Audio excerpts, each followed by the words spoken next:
record, which means that this will be a shorter video by a little bit.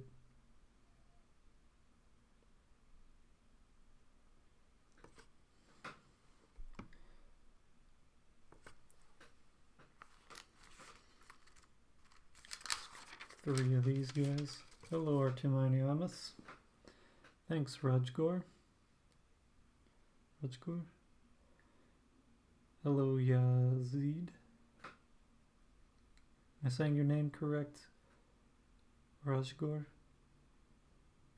How I'm pronouncing it makes me think that you might be Indian, but I might be saying it wrong.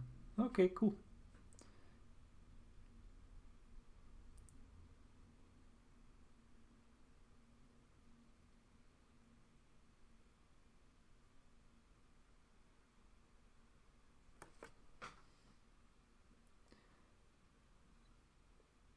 It me, Rutvi. Rutvi?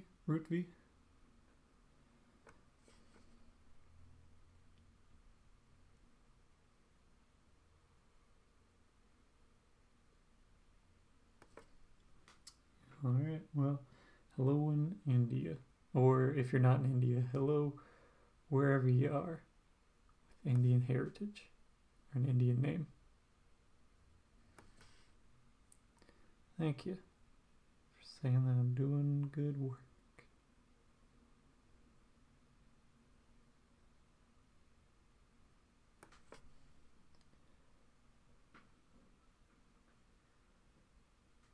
Glad you saw a good reel.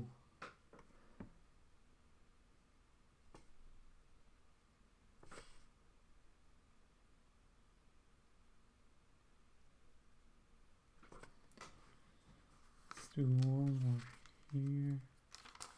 You know what I'm going to do it just very slightly off of this.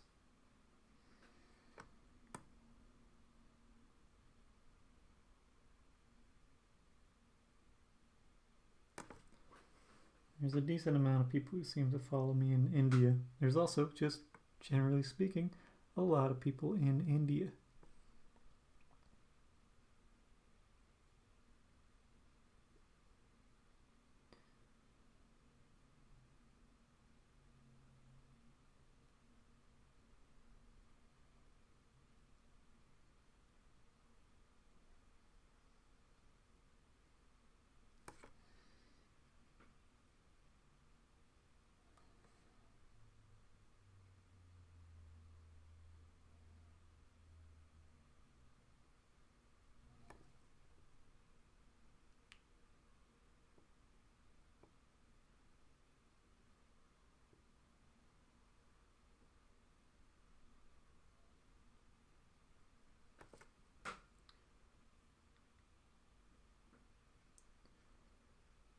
There's a lot of Indian American folks near where I'm at.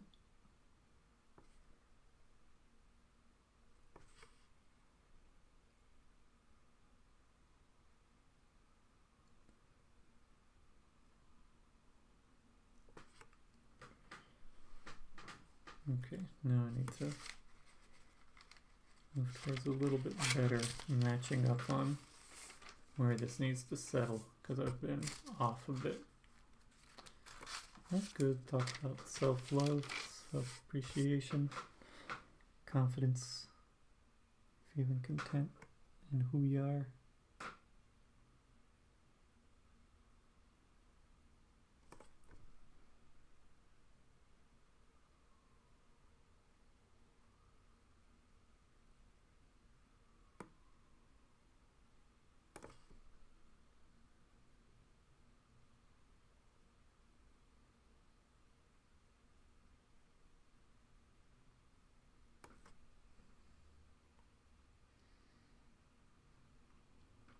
I have a big nose, or a long nose,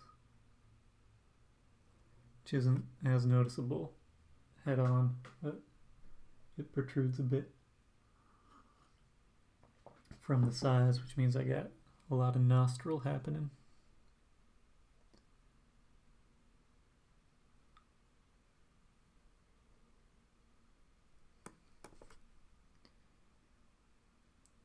I know that you're talking about the video. I just know that I have a lot of nostril. I have elongated nostrils.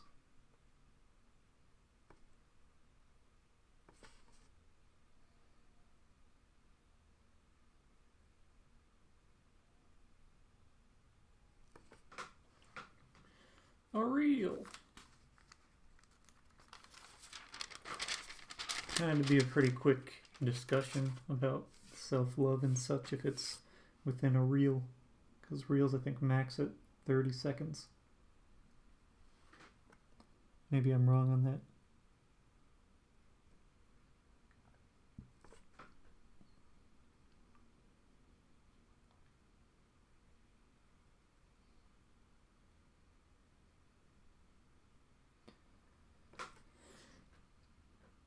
It's all Gucci.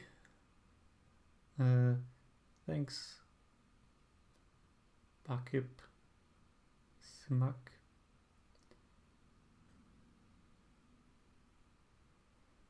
I'm never 100% sure what people mean when they refer to Gucci. I know that it's all ultimately referencing the brand, but sometimes people say Gucci just to imply that it's good, which is impressive from a brand development perspective of just like creating something that people are like, this brand just means good, even when it's not referring to the actual stuff that the brand creates.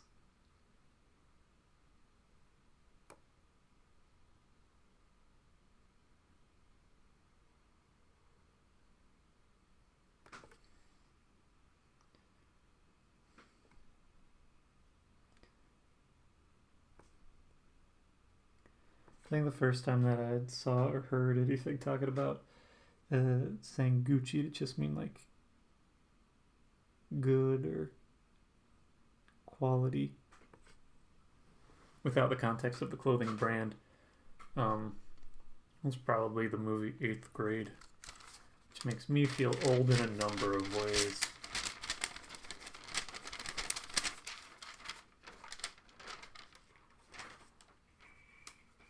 Yeah, it's an interesting thing to just say Gucci to mean like positive, but there's stuff like that throughout history. I'm trying to think what might exist for my experience or growing up. That would have just been like saying a brand would have meant that it's good. What brands were big? I was getting older. I forget what was popular specifically.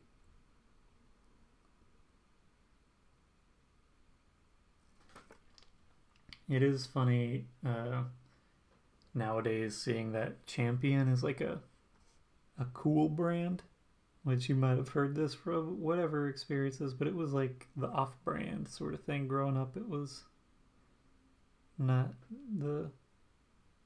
you would have been seen as like getting the off-brand thing if you were having Champion. I don't know how that switched up or why that switched up, but it has. Now Champion's more expensive. It used to be the cheaper option.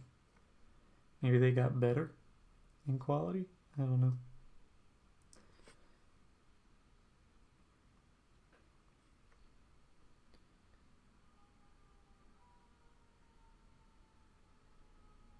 The ebbs and flows of advertising and such is interesting.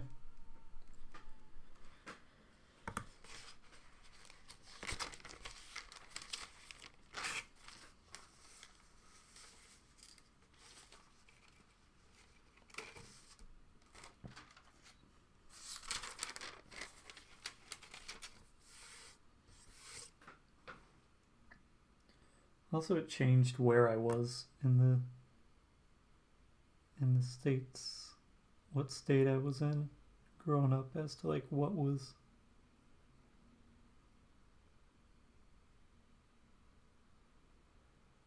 popular locally.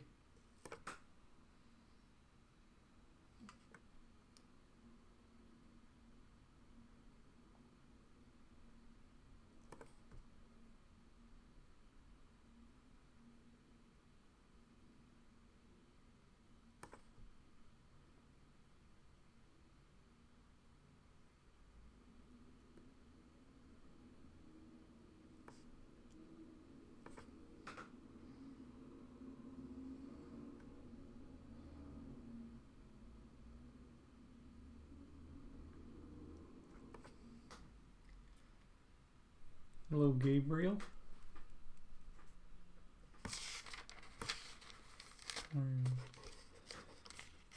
Oh, I'm just mark these on the next one.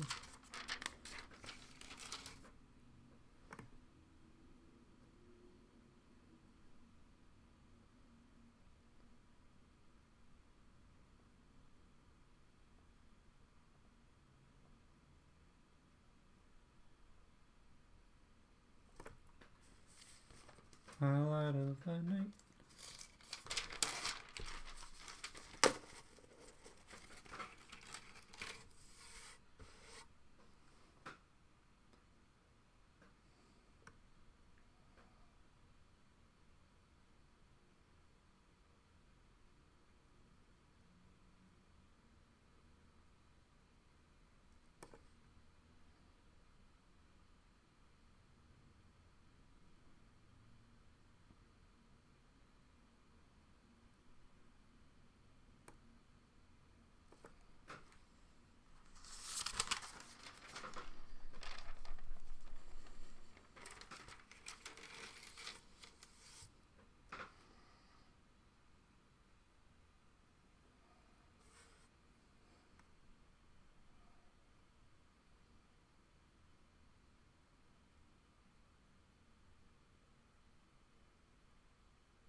One on splitting this difference.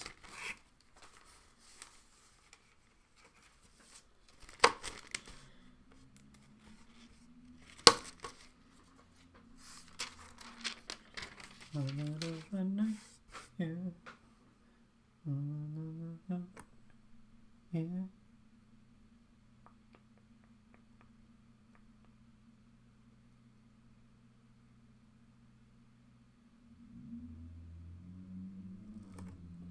Hello, Esra. Hello, Sajal.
This is 1.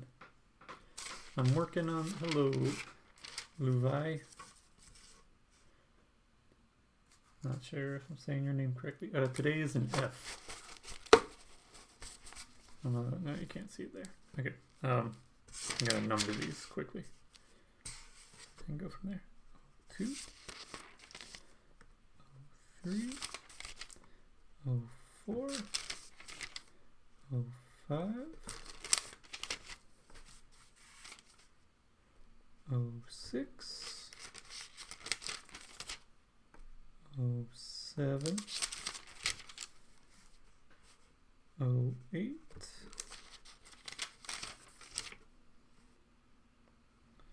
9, 10, 11, 12, 13,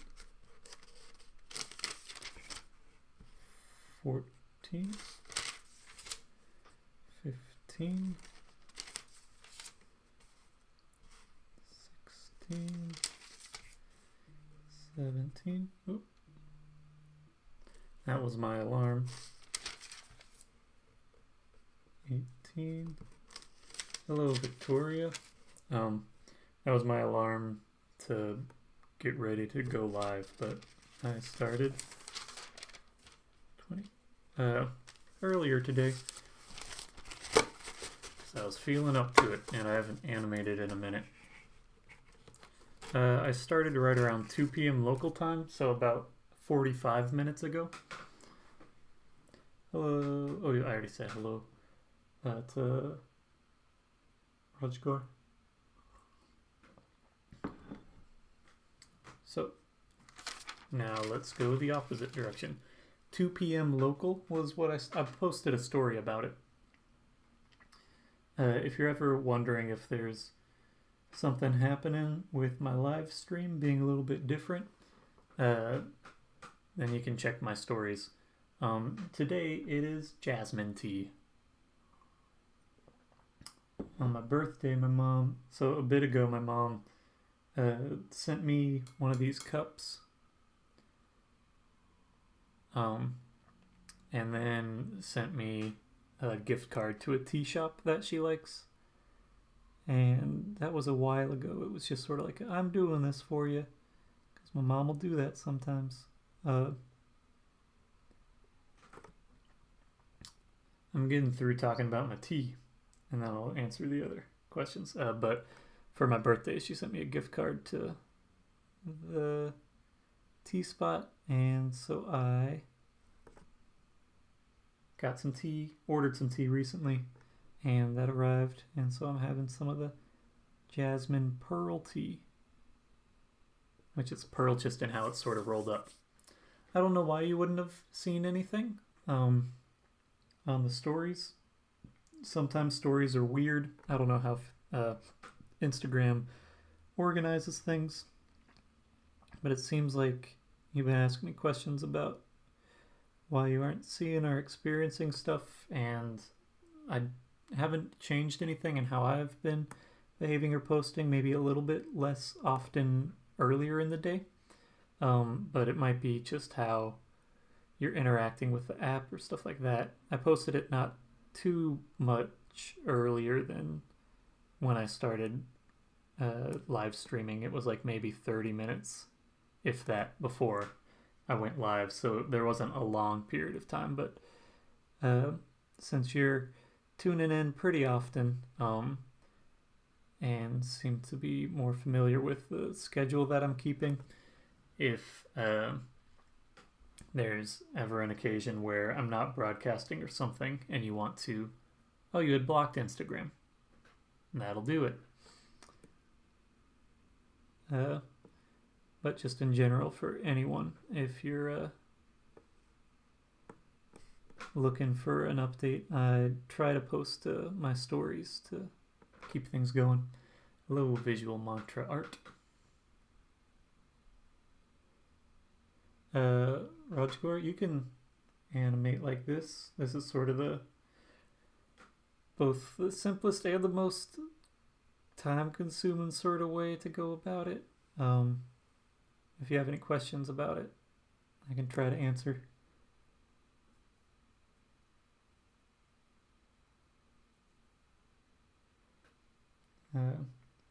What are you saying, Sejal? You are going to broadcast? I guess this isn't technically broadcasting. It's just streaming, because broadcast sort of implies that you're sending it out to a whomever, as it is a broadcast. You're casting broadly, which I had not thought about until just now, as to what the actual source of that as a statement would be, as a word. I have done some very localized broadcasting, because if you go anything broader than pretty local, then it could be illegal. I think it varies state to state in the U.S. In most machines that do it pretty simply are no longer exist because it's a pretty simple thing to set up. You just sort of reverse an antenna, and then you can do a local broadcast to a TV that only receives analog broadcasts, stuff like that. But I've looked into doing those bits before.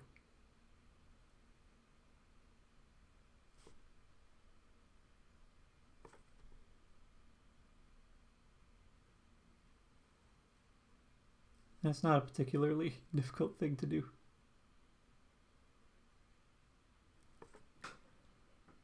If you have just a signal conversion sort of thing. I forget what they're called.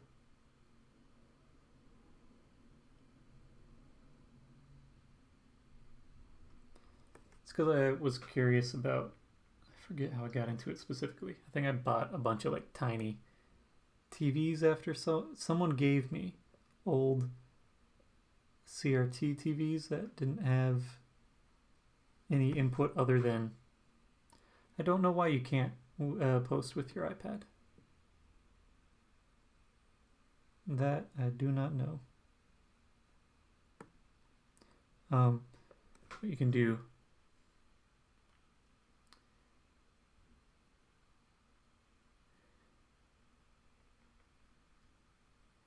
I'm not sure what you're asking or talking about either, Sajal.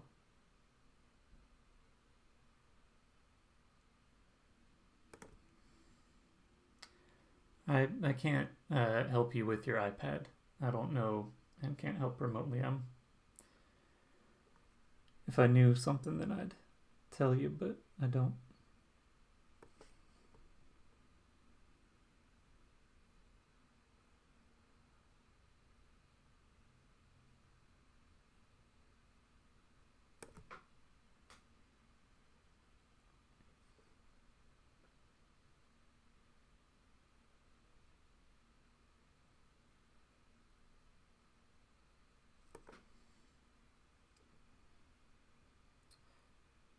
You can do local pirate broadcast, not that pretty easily. You just have to boost a signal that naturally comes from if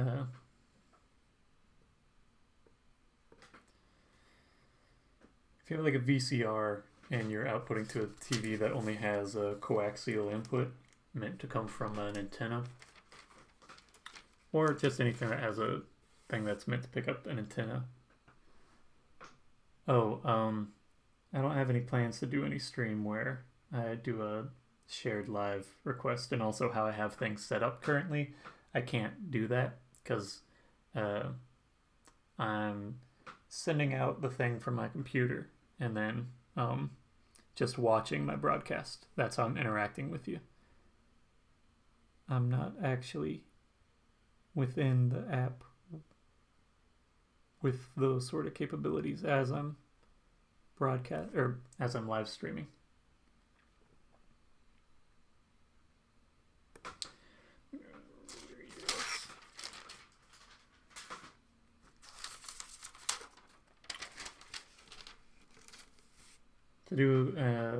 To accept a live share request, I'd have to have a different setup. I'd have to do it directly from my phone.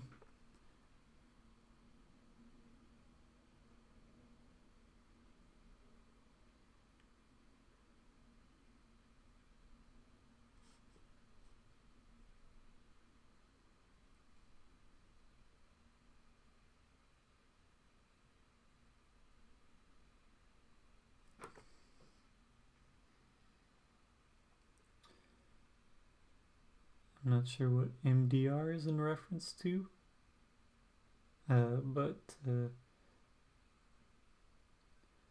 we hater? Or maybe, I don't mean to be insulting in any way. I just I'm reading your username as saying DUI, and DUI is, I'm not sure where you're at or if that is your name, but I'm rating it as DUI, and DUI stands for driving under the influence, at least in the States. I'm not sure where you're at. Thanks for being understanding, Sajal.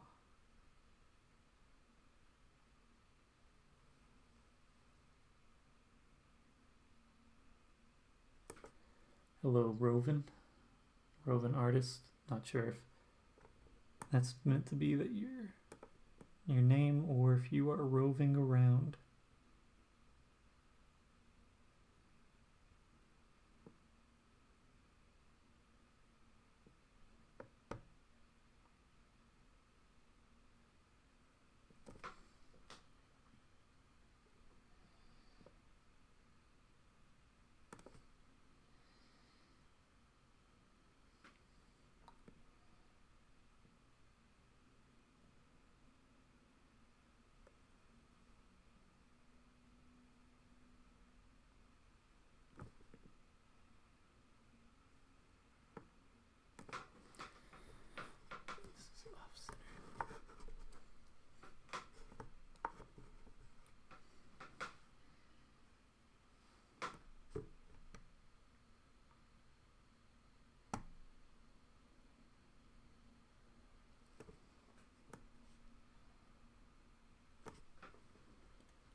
The guy with the talk box, that's pretty broad of a statement. I've seen various people who play music with talk boxes. I mostly think about Zapp and Roger if I'm thinking about talk boxes.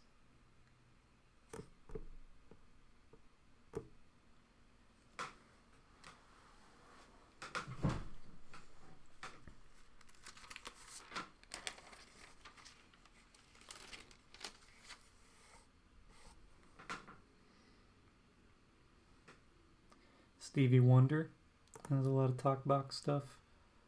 Zapp and Rogers, the one that I think of primarily, but then there's also like Bon Jovi, Peter Frampton.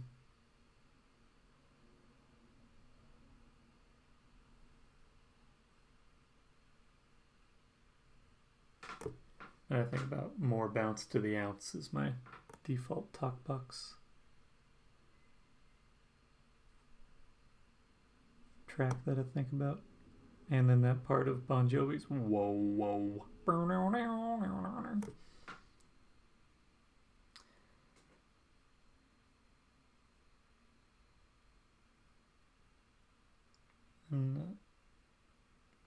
And I'm not sure if you are talking. My name's Matisse, but I feel weird putting out any personal information. So I usually ignore people asking my name, even though it's pretty accessible. You can find it not that much difficulty.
I tend not to draw things that are trending or anything like that. Some people thought something I drew looked a lot like an Among Us map. Let's see.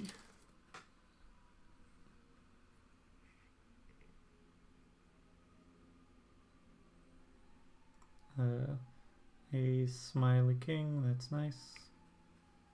I look at Instagram stuff here and there.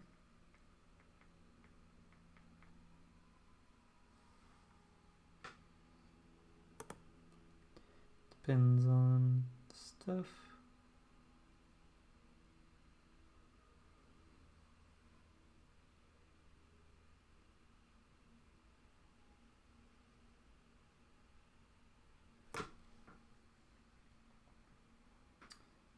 As far as drawing Among Us, I tend to just stick to my own bits here and there.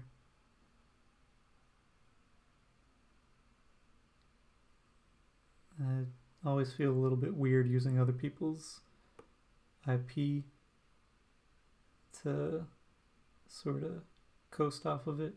I do enjoy seeing things that people create that are based off of existing properties that I enjoy, but I always feel just sort of weird doing it myself, because then I start to think, like, is this mine or is this theirs, and like, do people appreciate what I'm doing, or is it purely that they like this thing that I didn't create? Like, what's my ownership in that scenario?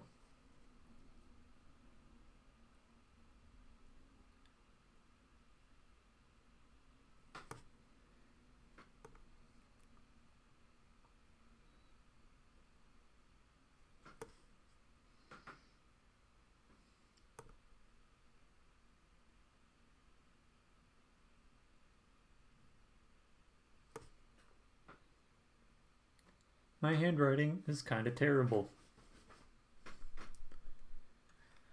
I can't read it half the time when I go back to look at it.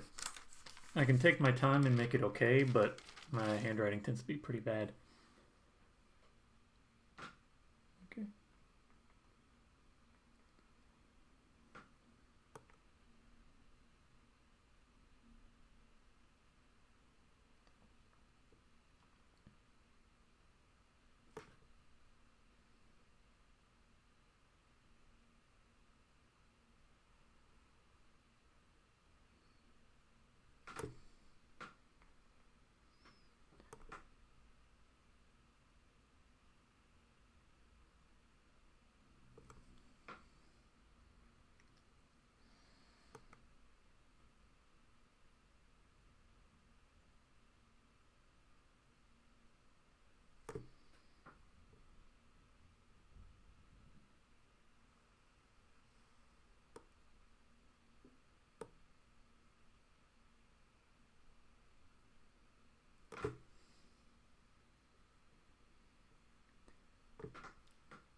Having a steady hand doesn't mean that you can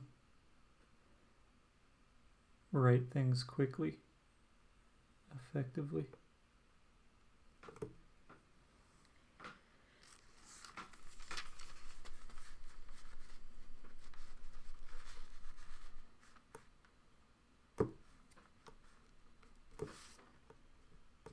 It's a different skill set.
I'm gonna redo this one. That one, this one.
Thanks for watching stuff.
Thanks, GB Drawn.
Art's pretty broad. Something that attempts to convey a feeling or a thought as a personal experience. This one is F. I've thought more about like what art is, and it's my sort of feeling of what art is some form of recreation that's meant to convey an experience or understanding.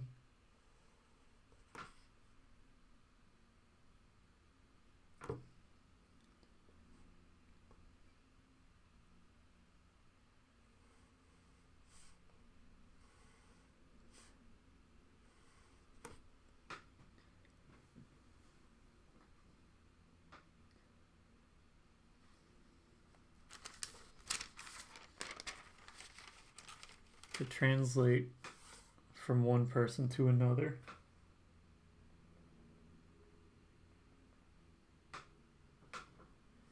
To express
Depends on the artist. I don't know. As far as, is it a 50-50, the balance of the importance between the art itself and the one who enjoys it, or is it unbalanced? For me, it's about my experience with it. But part of that experience is the sharing of it.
You can get super broad with what you define as art.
This paper, you can buy tracing paper a lot of places. It's easier to find at like art stores, art supply stores, or online. Any place that's got like a selection of paper is more likely to have it. But how about this online? It doesn't come cut to the size or with the hole punches in it. When I get it, it's just a 12 inch by 9 inch piece of paper. Then I cut them in half and hole punch them.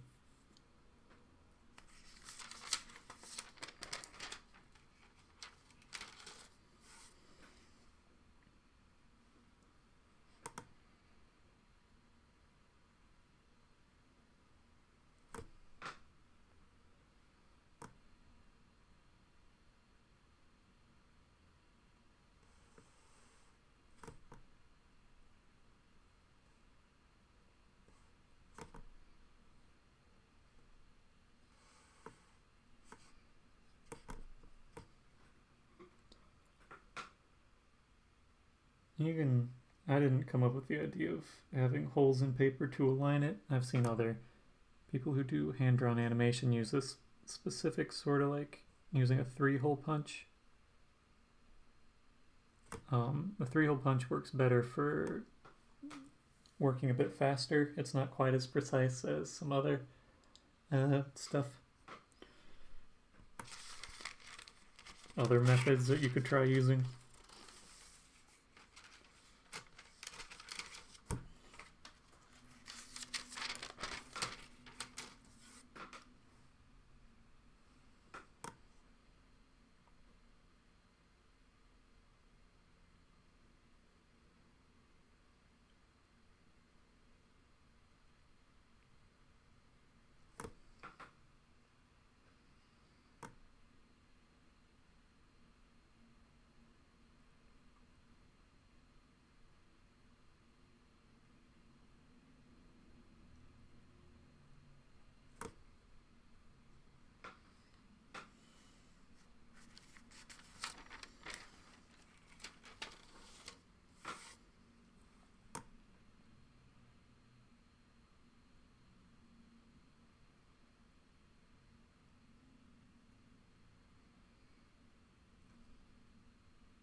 That's too much.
Okay, it's the last outline bit.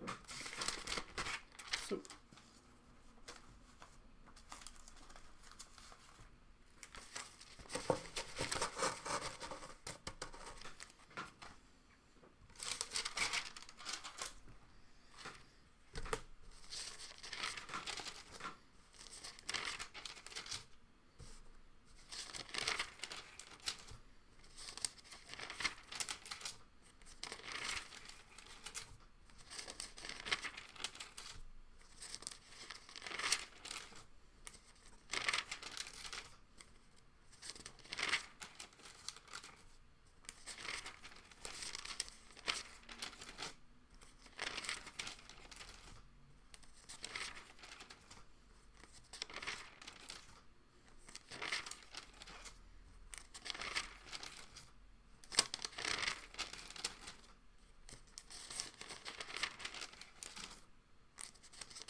46 frames.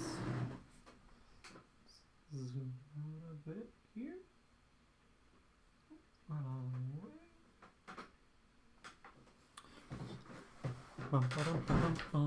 Now we'll get to incorporate using this angular shader brush, but that one kind of is a bad one.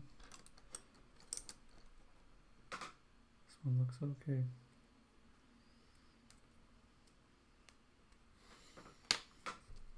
Alright. Next stage. Filling in the solids.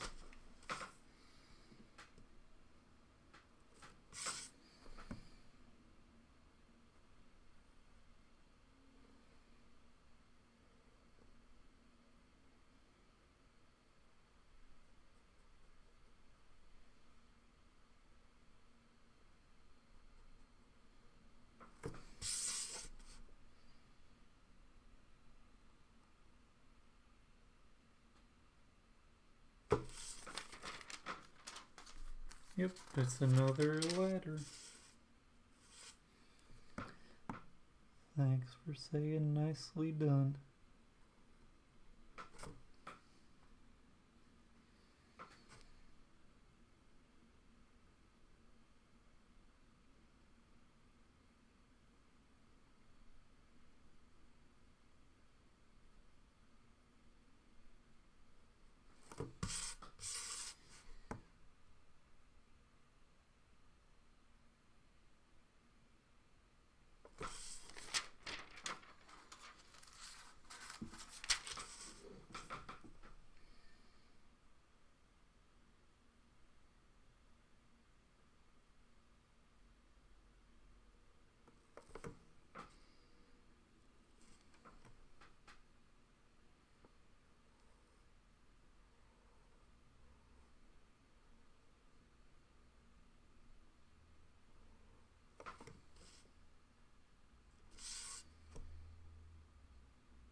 I like outlining and seeing it filled, or seeing it animated. So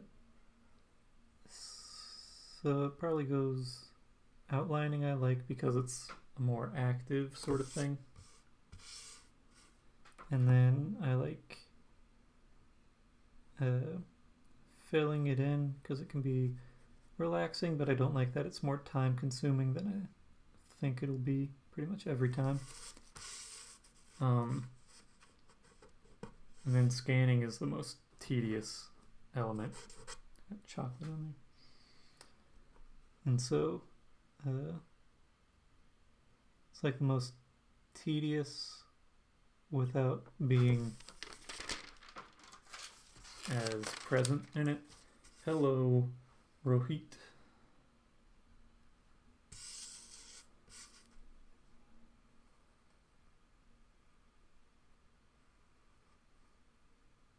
It also depends what mood I'm in. Sometimes I get into a scanning sort of trance almost.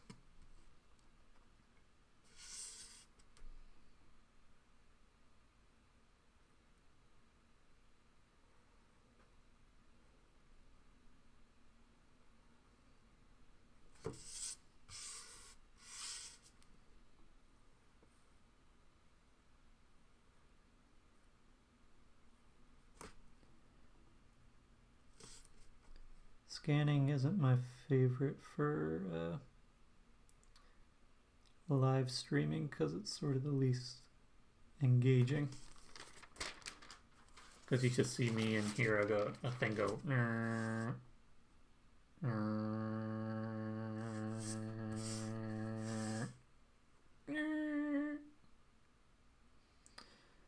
So that's not my favorite in that way. One, yeah, this looks to be it.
Hello, Brad.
Hello, Eileen.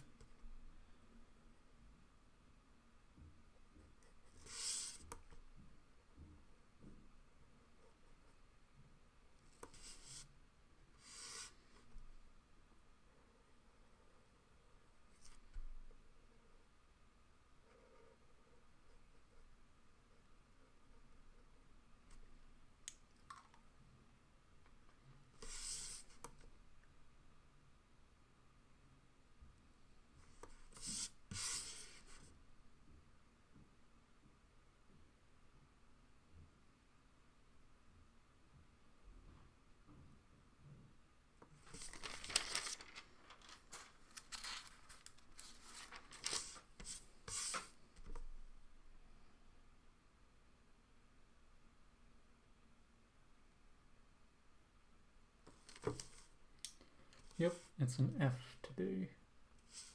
I decided to start a little bit earlier so that I'd have time to get through it all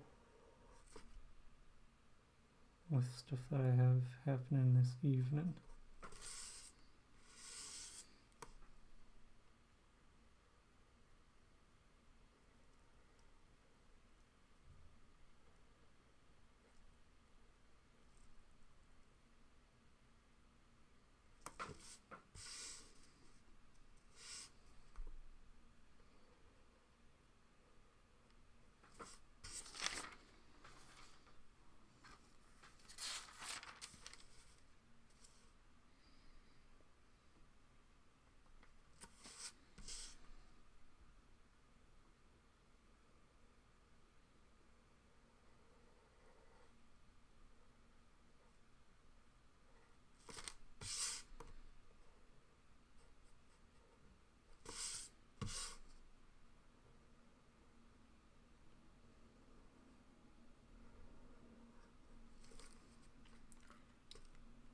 I don't know how to keep motivation.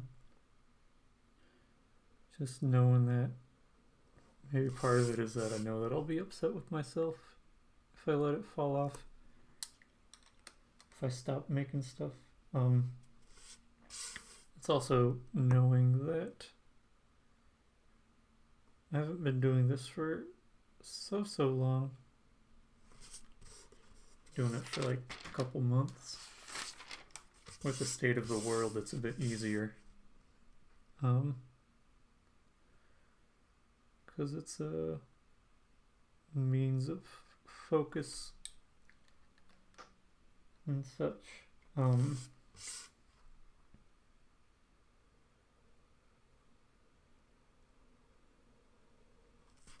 But knowing that with previous things where I've worked on something and sort of set my own schedule, as soon as I break away from that schedule, it's very hard, if not impossible, for me to start that back up. When I give myself one excuse, then I have all the excuses to go through. And so if I know that if I drop off, that it'll drop off like completely. I can't like let up. I have to just my personality and my habits are such that it's sort of all or not, all or nothing. And so part of the motivation is just knowing that if I stop, then I'm likely to stop completely.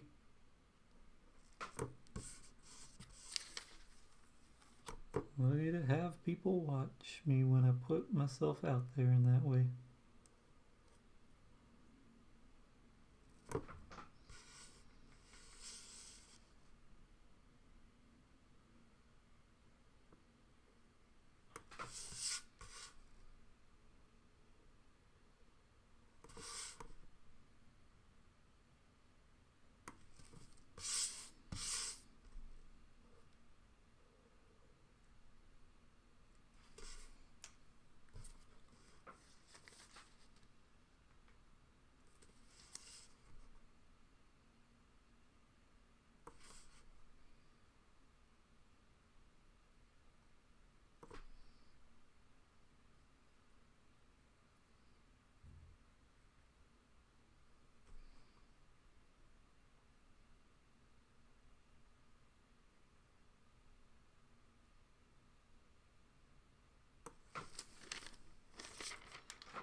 I don't know. My personality and sense of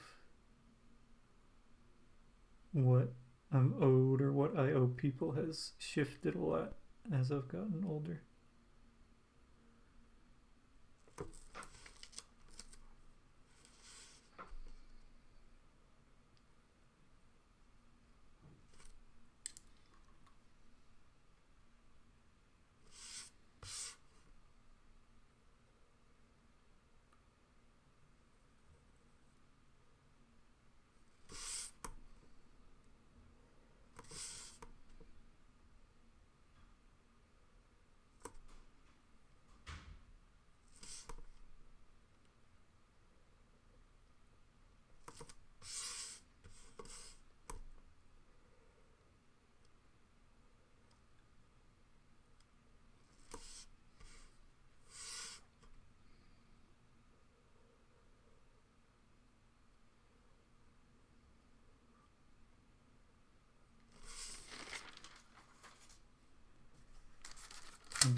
Thanks, Giovanni. Giovannita? No, Giovanni Italiano Vero.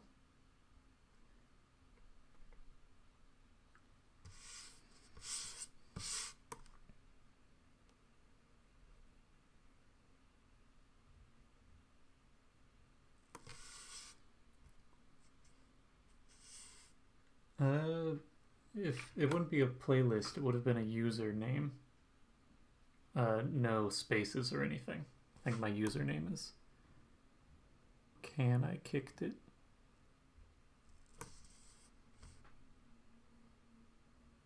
If I'm not mistaken. Here, I'll pull it up and check.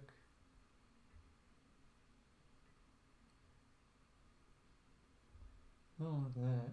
I just want to see my user.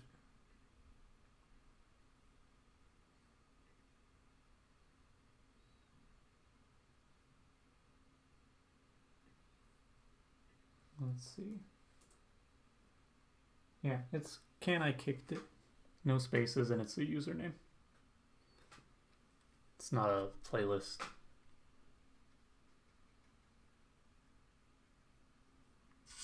Sorry for not clarifying that.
It's just faster for me to put the brush in my mouth and switch them out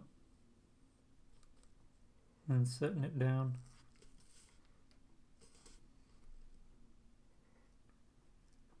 And also, I have a bunch of the same brushes.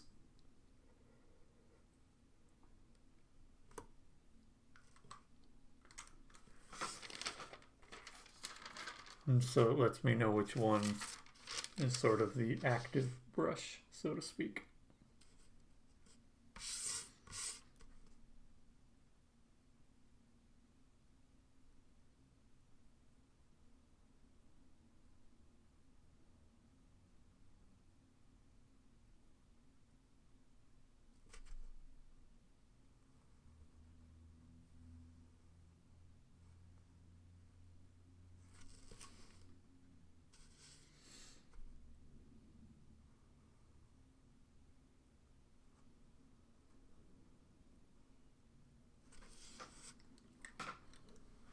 More convenient, faster.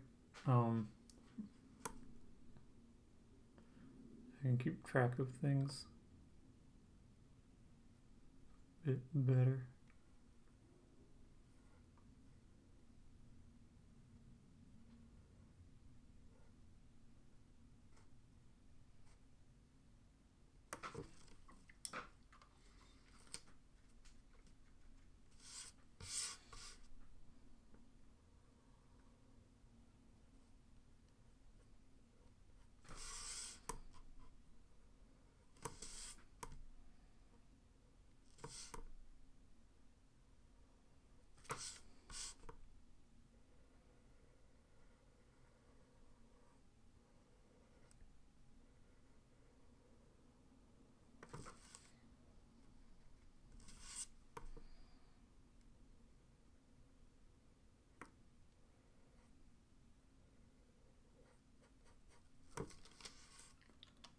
I can talk okay with it in my mouth. Sometimes if I'm talking for a minute and it's a more detailed thing, or there are certain words that are harder to say with the brush in my mouth,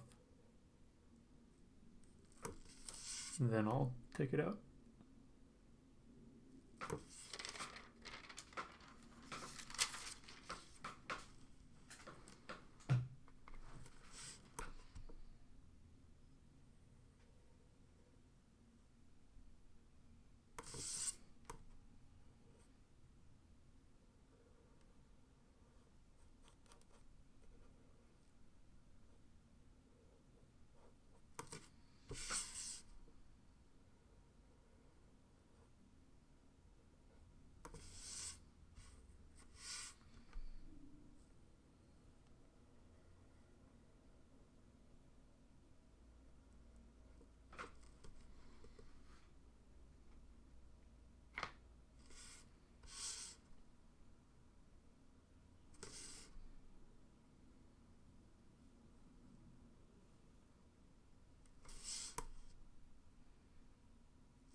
First sketch of the letter. Well, we're about to where the middle is.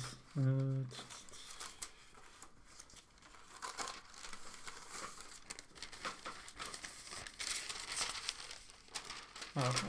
pull this up. I can't see what I'm looking at.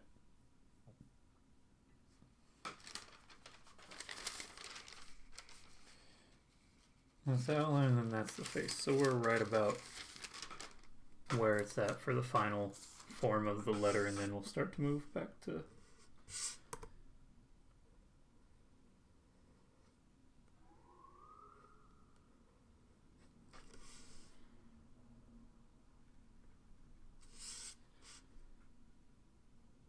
returning to the starting position.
now stuff's consolidating a bit, so it'll start to speed up again as far as how quickly I'm getting through each frame.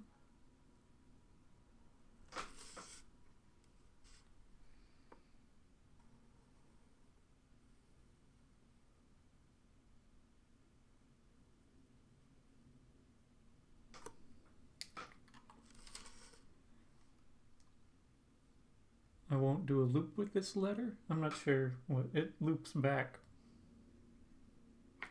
to the first bit. If you're talking about previous or yesterday when I was talking about not doing an animation until Monday, I decided to start today a little bit earlier. And so I should have enough time to complete this today. It's just about 4. Yeah, it should be good. I should be done by 5 p.m. which then gives me like an hour to mess with footage, process that, and have some dinner.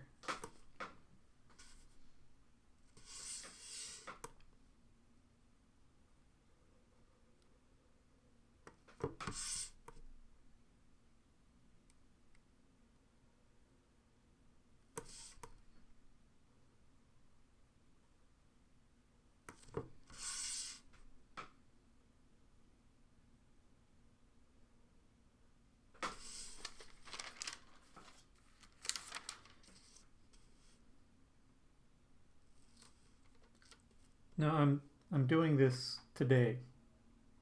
I said previously that I would be doing stills today and Saturday, or today and Sunday.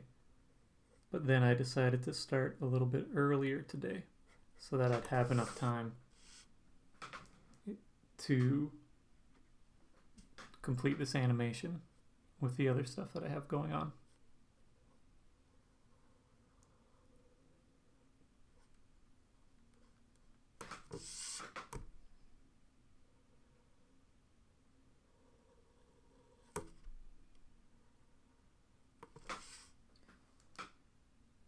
This animation will loop and cycle back and start again.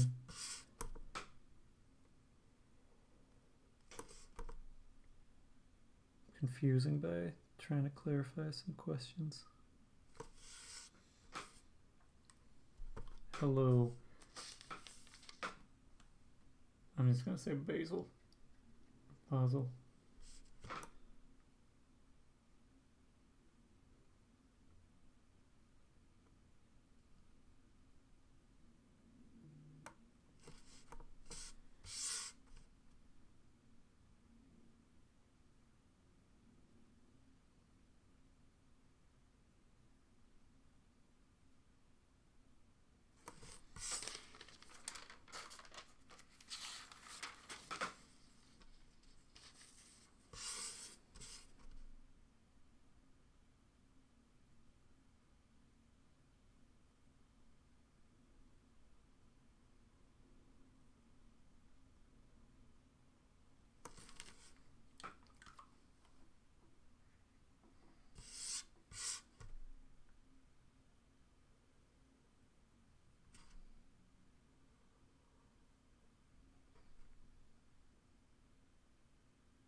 I can stack them loosely on one another, and it depends on how wet the ink is, how much ink is applied. Like if I were to stack them tight on one another, then I'd have more issues. I do have some issues sometimes of them maybe sticking together. But typically it's pretty good. It dries fast enough because I paint it thin enough to where I don't typically have issues, but sometimes now and again I do. And if they were stacked with pressure on top of them, pushing it down, then I'd have issues with stacking them after they dry. Sometimes I'll offset it a little bit because the paper is curling a little bit with the ink. If I place them not directly on top of one another, the curves,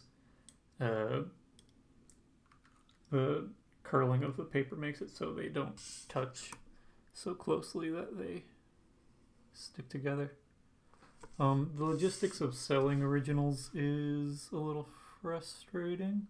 I also ideally like to keep all my stills together in a collection, and so the cost of however many stills adds up. It's just ease of production and sales and preserving a sense of worth for the original pieces that makes it so I don't sell originals so often unless it's a charitable thing, and in that case it's typically a postcard because the supplies necessary to ship things, artwork, and have it stay flat and not bend or anything, it gets more expensive, and so the price has to go up. And also with the amount of stills that I produce, if I were to sell them as one-off original things, it becomes difficult to manage organizing that many individual pieces.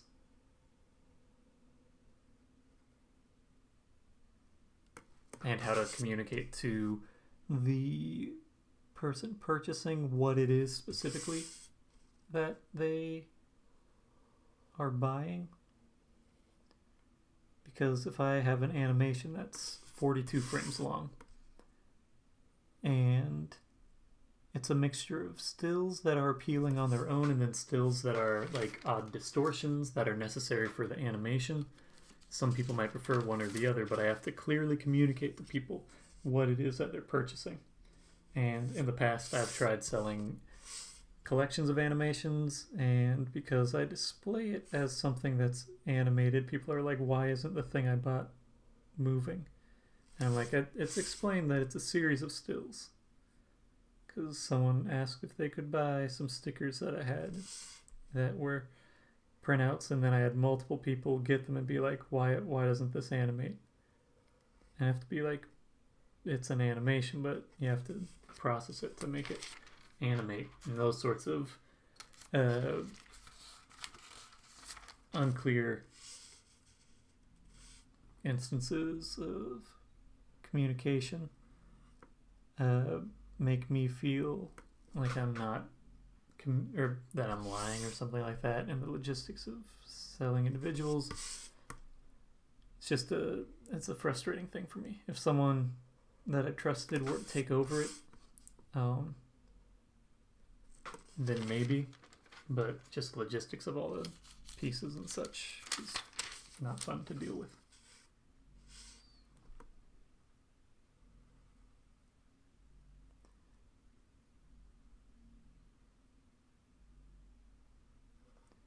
Means creating inventories that reflect each and every single individual thing, and that it's not fun. It's frustrating enough to create a shirt as frequently, but if I'm selling individual, I would just need someone who could organize the whole thing in a way that I thought was fair and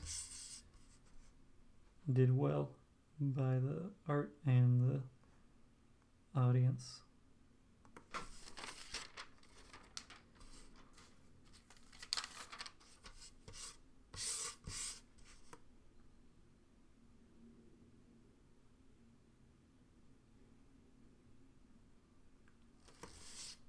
There's also a weird thing of like switching out the value of individual stills. Because something like this little guy, or weird distortion, doesn't necessarily have the same appeal or value as the straight up letter form. So do I price the letter form higher? How much higher do I price it? Is it more like a lottery system, like people are guaranteed to get a still, but they're not guaranteed to get a specific still?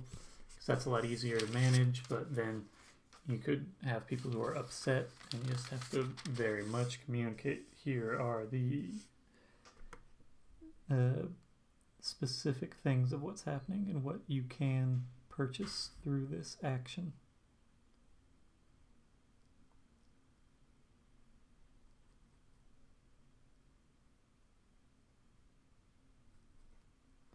I haven't solved those problems, and so I don't sell original stills typically. Unless it's a commission sort of thing.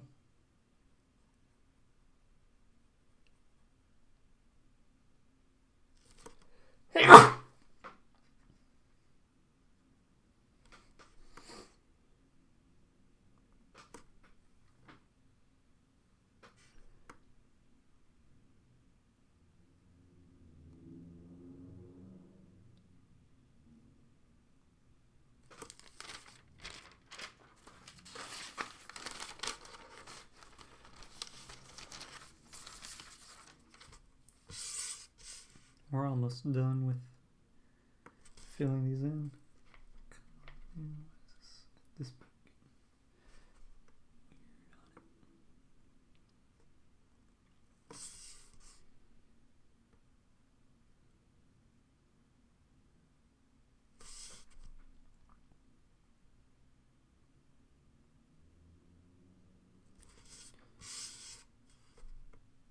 danke.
Okay.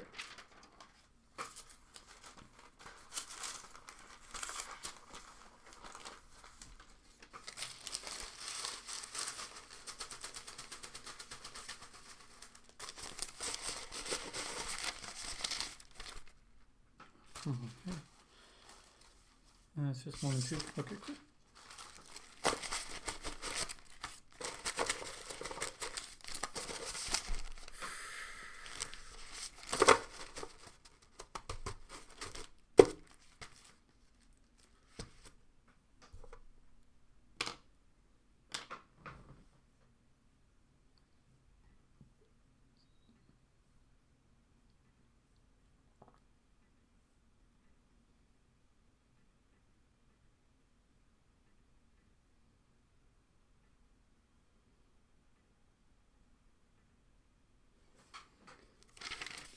Fit.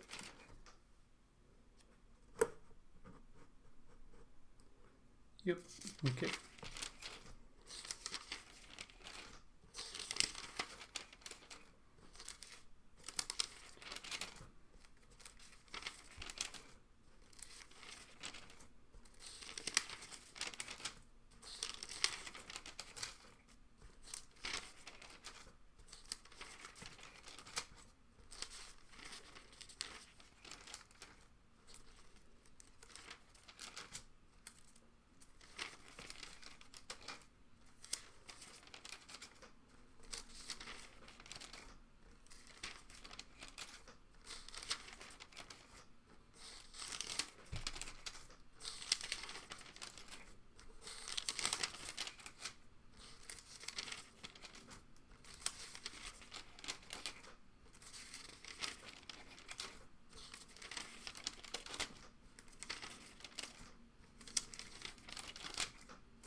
I need to use the bathroom.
Now I'm back.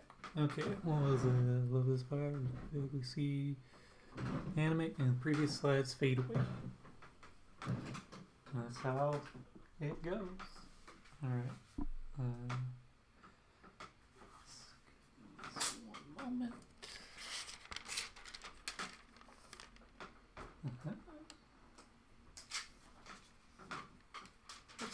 Okay. Image capture.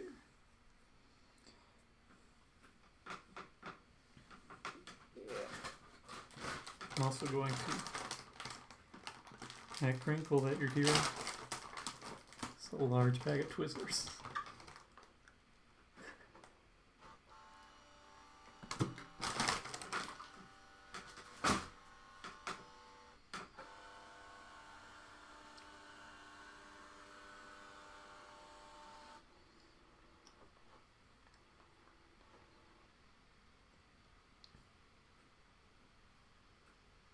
Oh, I named those incorrectly. Okay.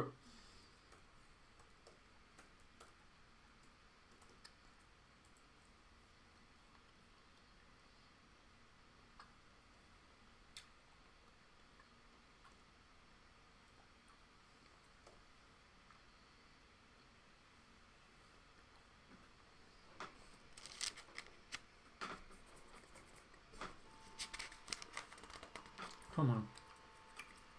A little bit of friction. Okay.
Thanks, Mac.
Come on.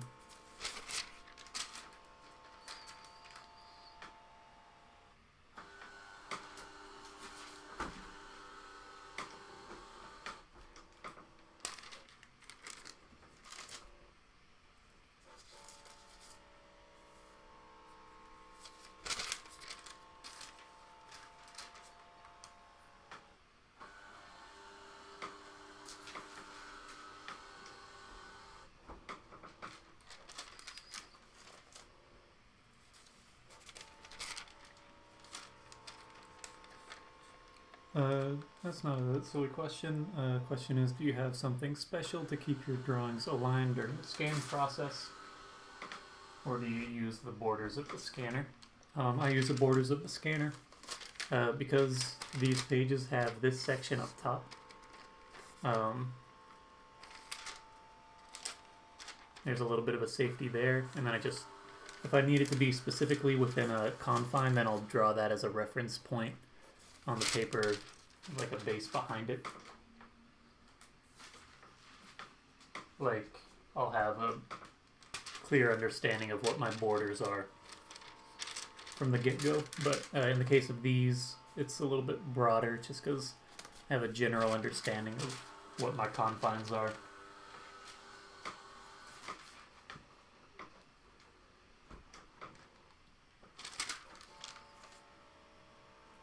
But I just put it into the back corner. Sometimes there are issues with alignment. When I first started, what I would do is I would just mark off on the paper itself. I'd draw little crosshairs, little X's that lined up with the corners, and then I'd realign things after the fact, which made for a lot more time and effort going into that. And eventually I started aligning the pages and just knowing that I had a little bit of a border to consider, because when you scan something, it doesn't scan right up to the edge, it scans about to the edge. There's a little bit of lost information there at the far edges. You're also more likely to have, because it's not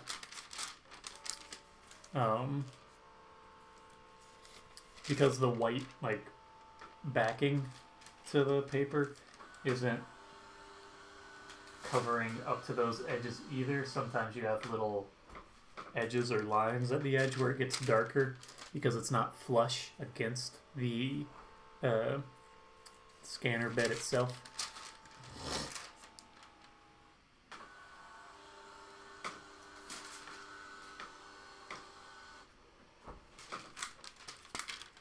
It's just stuff you sort of have to get used to, but sometimes in the process of setting it down, lifting it up and stuff like that, the top of the scanner or what have you, I'll end up slightly misaligning the paper to the back corner. And so sometimes I have to realign things after the fact in Photoshop or After Effects or Premiere, like have one frame and realign it.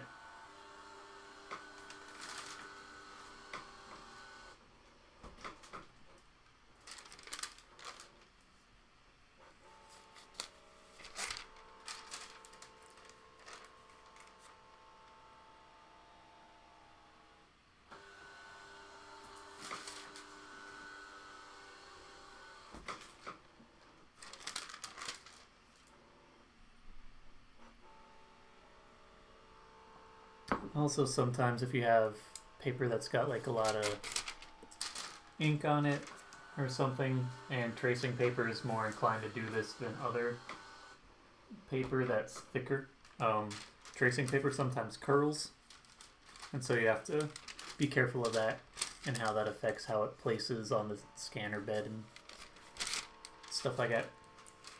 One trick that I know is if you breathe on one side of the paper, it'll make it curl in the opposite direction, which is sometimes advantageous to know. So like if I breathe on that, the heat and the moisture makes it so this side of the paper is a little bit more expanded. And sometimes that's good to do if the paper is curling like this and you want it to curl down, so it makes more, it's less likely to get folded when you put down the top of the scanner. You can do that. I've breathed on a number of frames in the past, but it's more an issue when you're dealing with smaller pieces of paper or your paper has a lot of ink on it or something, so it is more warped, especially if there's ink leading up to the edge.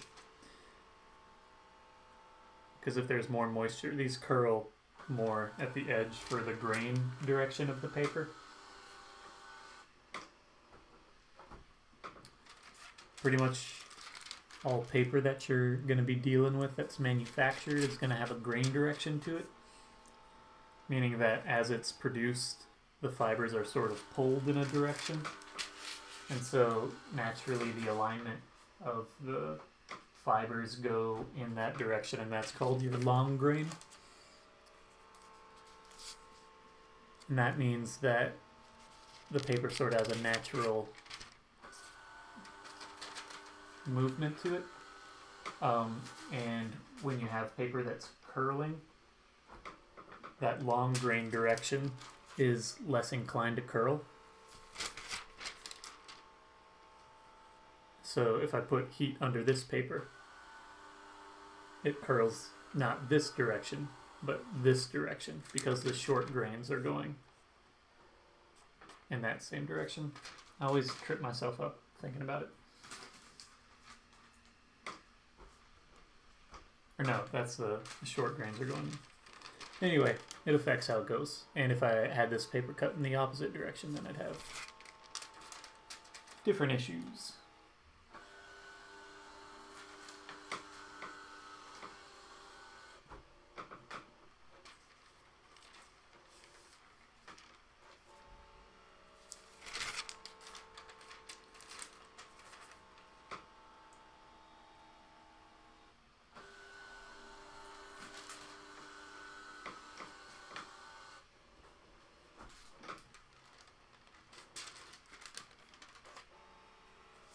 Oh, you like 33.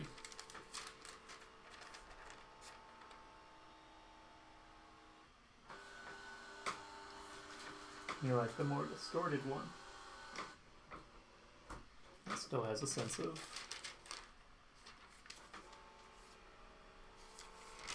being recognizable.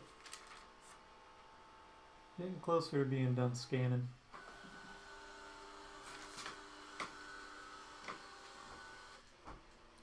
I just have to make sure that I don't close out of image capture guy. Oh, that window. Because image capture has been acting up in the sense that it doesn't put all the files that I'm scanning into the location that I request it to. It instead puts it into a temporary folder. Hello, Delmonio, I forget. I'm slightly away from my phone, so Delmonio.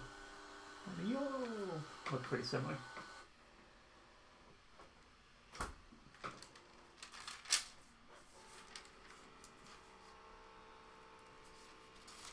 Well, I'm past all the ones that people like now.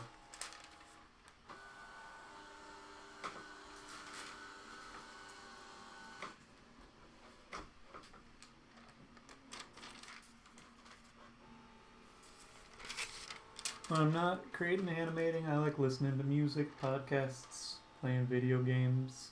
Normal times I'd be hanging out with friends here and there, usually getting a meal. I'm playing more games, watching TV and movies.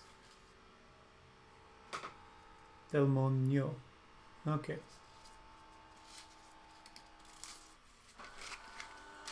Delmonio.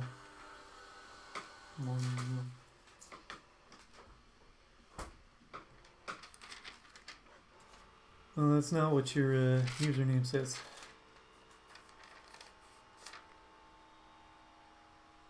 Or what I'm reading. Sorry. This may be a bit of a dip. Okay.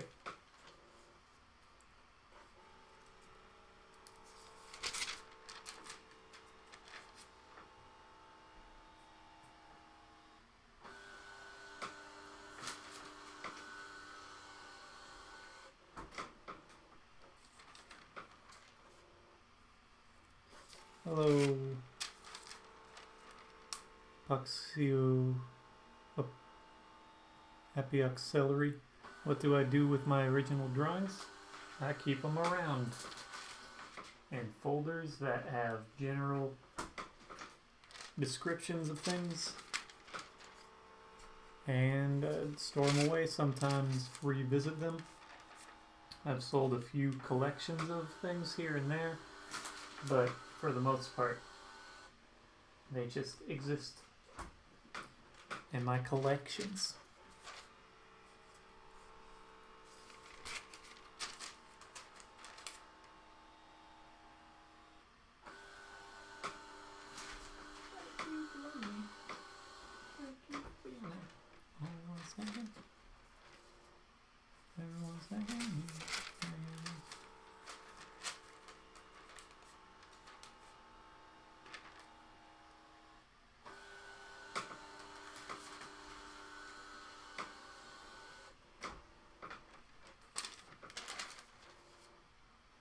Hello, Goyle. Put in this pile.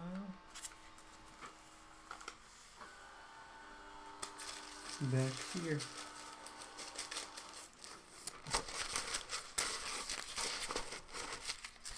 That's the last scan. Now bear with me a moment as I organize my files. This guy. Look at this guy.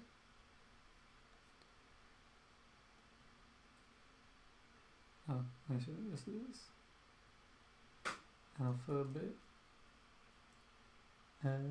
F. Copy that. Add a 0 here. Rename these items. Start at 1. See if these are in order or not.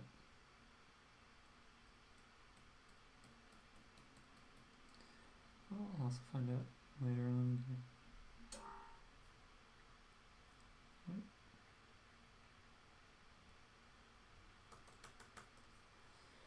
Alright. Should be good. Now let's put Photoshop. File scripts.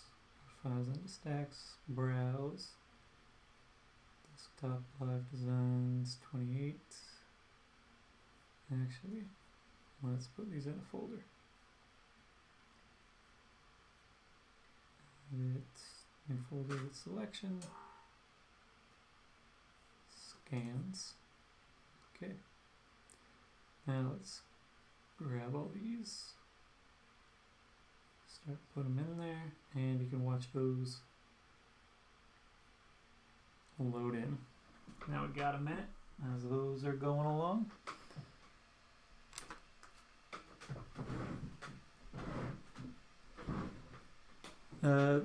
Flipbooks are here and there. I have some weird, like, I can't make these specific things into flipbooks. Like, the actual paper is too flimsy. 11/28/20. These aren't designed as flipbooks. I don't know. I'd have to test them, but it would be like a printout situation that would may or may not work as I want it to. Flipbooks also have a lack of control. The variables in flipbooks, because people are the ones who are controlling the playback speed, so it has to be a little bit more open to stuff. I haven't really researched too much about personal understanding of like what makes a good flipbook.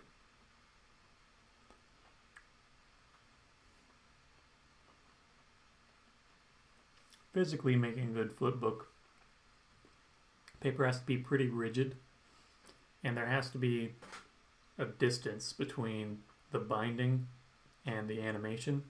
So you have to have a distance where there's just a good selection of blank paper. These are almost loaded in.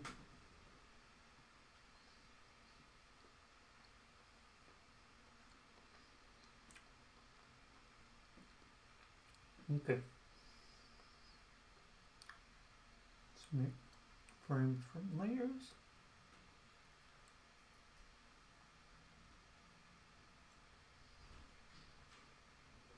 And reverse these frames.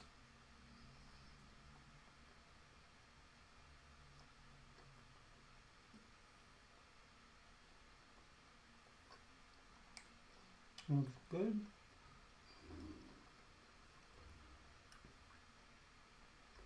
Give this a little bit more space up here.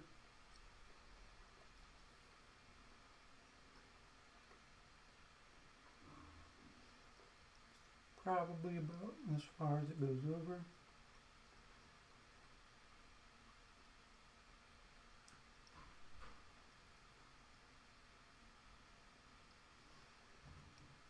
And give it a little bit of room on the bottom.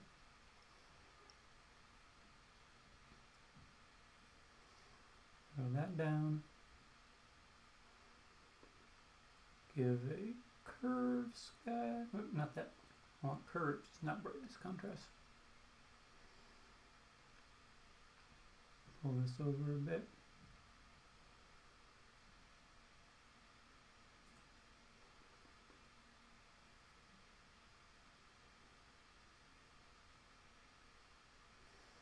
Alright, now let's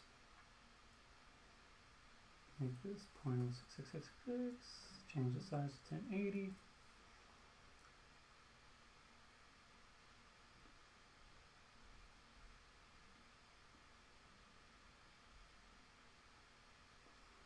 And now let's blow this out.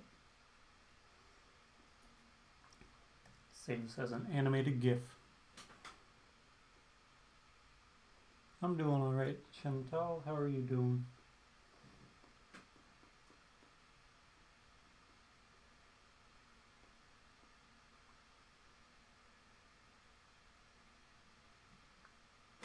Eleven 28 2020 F10. Save that there. Then get rid of this display capture. Open up the image. Browse around to the desktop. Get that live design going. Throw this one in the mix.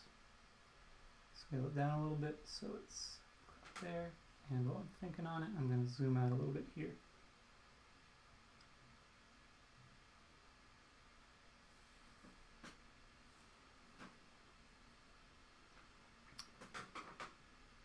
Habanero brownies. I've never had habanero brownies. Or really any sort of spicy brownie at all, I don't think. Did that go out of frame? No, it just gets close.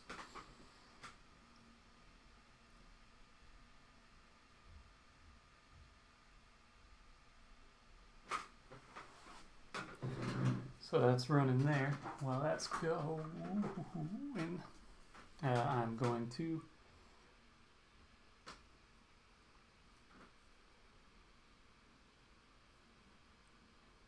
just do that. Save these out. Select this folder. Live designs.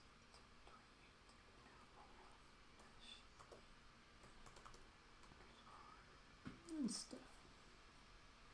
Choose that spot. Don't need that guy. Render those out. Thank you for compliments, various folks. While that's rendering, let's open up this bad boy. Oh wait, I don't want this one. I want that other guy.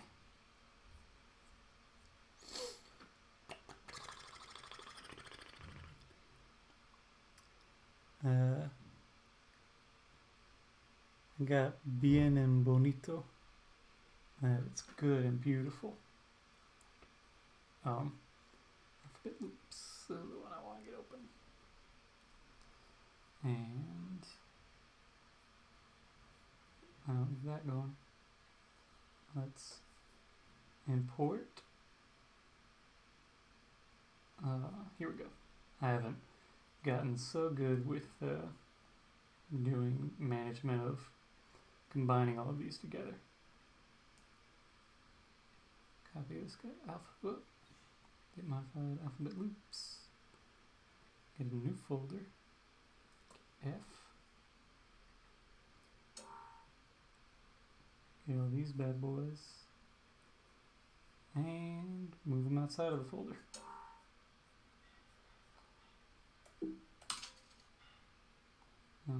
volume to be this loud. Okay. Alphabet loops. F. Options. Image sequence. Import that. Change it to 15 frames per second. Throw this into image sequence. No crop on nothing. Throw this on the tail end.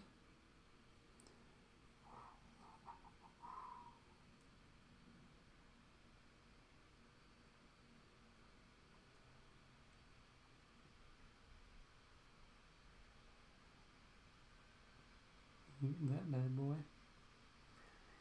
Let's see if my computer can handle rendering this.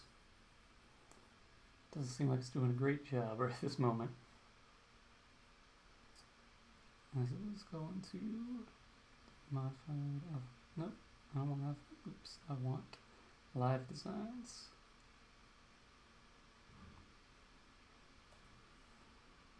'28, 1080, A through F. Save that. Don't export the audio. And let's give it a minute. Any questions while that's doing that? I'll come back to that in a moment. Because it's a bit chaotic. Curiosities, concerns, etc., etc.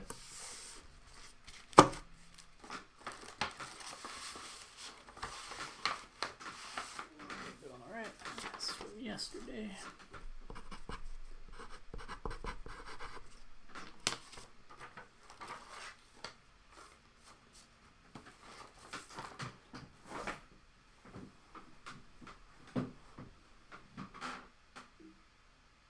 I got about 3 minutes on that.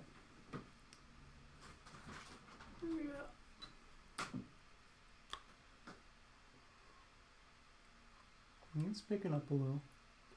Maybe we should have just attached this to the end. That's what I'm working on right now. Just putting a cut together where you can see all the letters in sequence.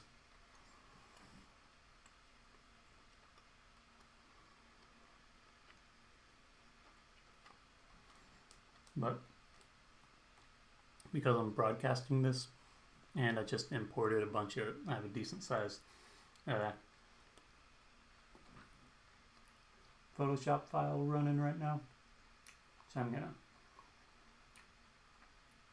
close out.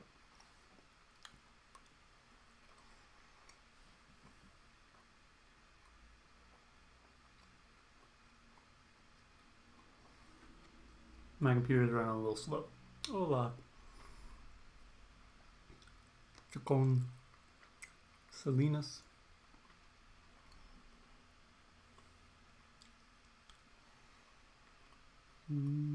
Got about 2 minutes of rendering out the video file. And that'll probably be like a minute or two.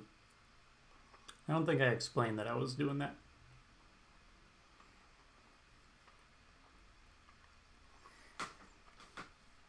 Posture.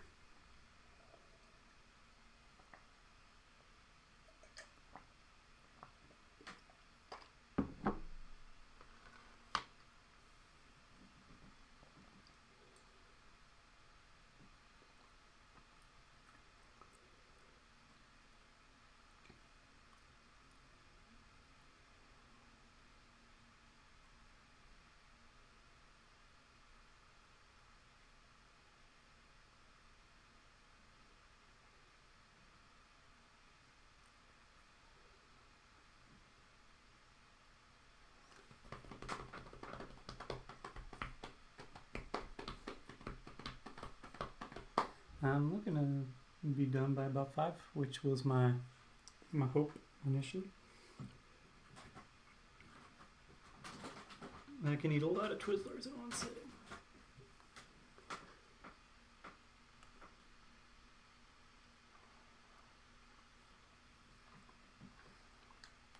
Alright, getting close. We're almost partway there.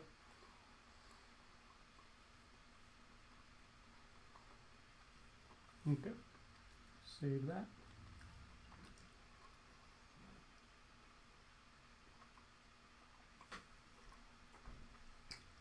This will also take a moment.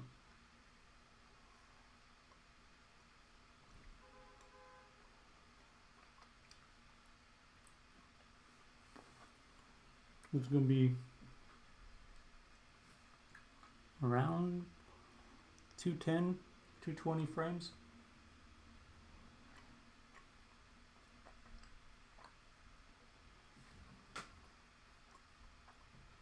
$237.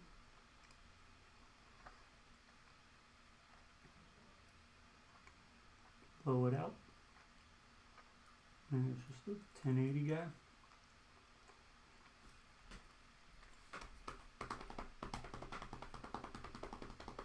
Waiting on image size because it is 237.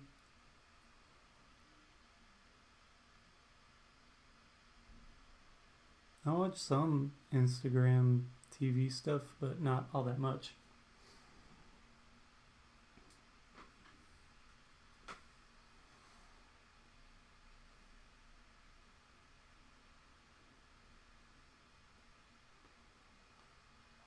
My computer's struggling a bit. Here we go. That's not so bad. A-F. That GIF. Almost done putting you through the ringer, computer. Just be as loud as you want for the moment. Okay, one more image. Okay, browse.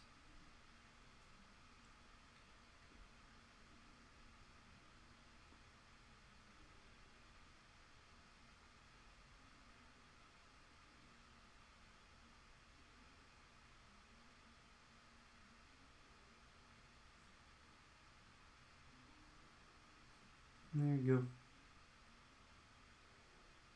go. A to F. D. E. F.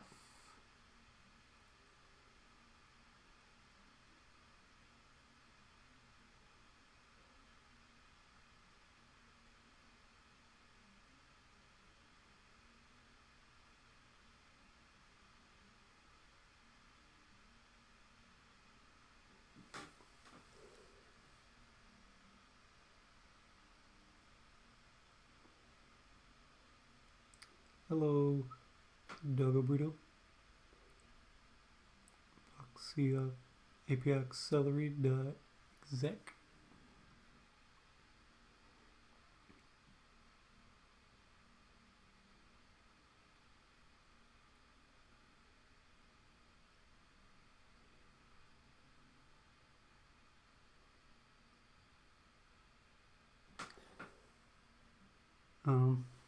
Yeah, so that's that bit. If you got any questions, throw them forward. Now's the time for me to go through my spiel. So, if you want to watch this live stream in full at a later point in time, or any other previous live streams, this one I actually forgot to start recording at the very beginning, so it starts midway into the outlining. You can go to youtube.com and search for TraceLoops, and stuff should pop up. You should be able to see this and other live streams coming up. There's not too much else that pop up. You search for TraceLoops. I'll upload time-lapse version and just the isolated F onto my Instagram page in just a moment. Those same things I will also post to my TikTok, same username, TraceLoops. You can find stuff there. If you want to buy shirts that have these designs on them, as well as some other merchandise, you can find that at traceloops.com/store. If you are based in the US, then you can just go and get stuff there from the store in that interface. If you live outside of the US, you can contact me directly and we can work on getting you what you would like. If you live outside the US and you want a shirt that has DTG on the outside of it, at the tail end of the description, then those will be about $5 more for international shipping and such, taxes and what have you. And if it doesn't have that, or if it's something my personal that I personally have or printed or something like that, then the cost for international shipping goes up a bit, because a lot of places the minimum is like $10 to $20 for the lowest end of shipping internationally through the USPS. So just know that if you are trying to contact me. But if you want to contact me for those shirts or for other purposes, you can direct message me here on Instagram. Just send me a direct message and I'll try to respond in a timely manner. Can't guarantee that I will, just because sometimes I make mistakes in those ways. You're more likely to get a response if you email me at traceloops@traceloops.com. That's a better means of contacting me if you want to get those international purchases, or if you just want to reach out and say something or have a question, something like that. So again, YouTube, search TraceLoops, online store, traceloops.com/store. And if you want to contact me by email, traceloops@traceloops.com. If you guys have any more questions right now, throw them out there. I'll give you a minute to try and go through and type them out, because there's a delay between when I'm saying this in my space, when you see it, and have time to type it in. Tomorrow I'll be back, planning on 3 p.m. EDT, that's New York time, or if you do 24-hour, that's 1500 hours. I get tripped up on that sometimes.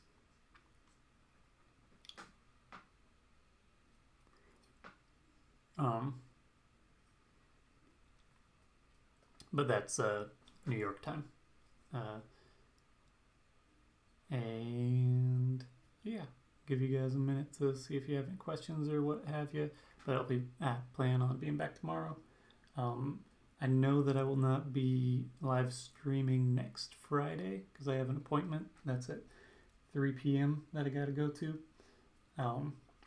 But otherwise, pretty generally open. I can't tell when your tablet's going crazy on anything. I appreciate you letting me know, but you don't need to. Yeah, it seems like you guys aren't having so much means of questions or what have you. So I will head out, and thank you all for watching. So I'm I try to do it daily on YouTube, and those are long videos, but you can skip around in them, and there's a decent selection of them that are a little bit awkward to navigate, but it's one of those things where if I'm producing this much stuff, it's kind of hard to refine it and define it for people watching. It's probably best if you just want to have it on passively in the background and come into it here and there, or if you're particularly interested in an animation and want to see some aspect of it in its creation. Again, thank you all for watching, and plan on being back tomorrow. Tomorrow will probably be just an illustration or like a still image of some kind, as opposed to this longer form bit of doing a full animation. All right, thank y'all. Adios.